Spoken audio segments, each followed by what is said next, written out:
Good day guys, Lance Francis here. Second attack natin kay Epoch Game, Bank of Diamonds. Madoble lang ang 200. Tatakas na tayo. Let's go! Yan guys, puhunan natin is 200, bet 33 agad. Lakasan ng loob. O yan, panalo tayo dyan, win tayo dyan guys.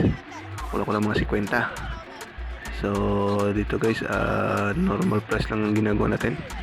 Parang hindi effective ang automatic spin na 500 or 100. So normal price lang ginagawa natin dito. Olats na naman.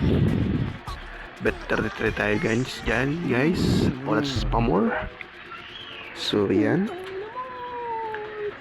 Shit guys, pasensya sa more guys. Nadali natin. Limang bangko yan guys, nagtikitan ng dalawang wild. Malaki yan, sayang kung 100 bet tayo dyan sapang. So libo agad yan guys. Kaso mahina pa ang puna natin, bet 33. So yan lang.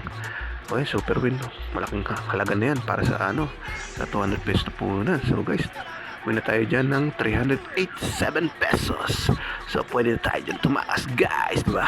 Ganyan lang kung trip nyo lang ay magpalibas ng oras.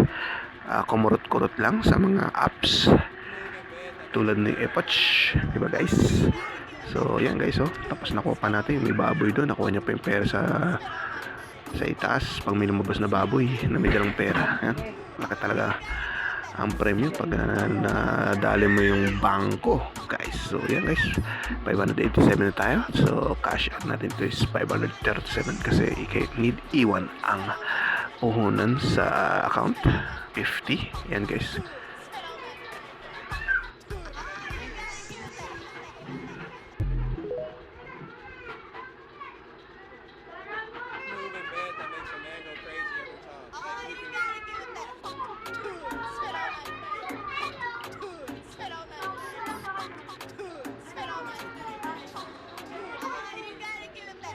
So guys, ayan na nga ang ating munting view and see you next game.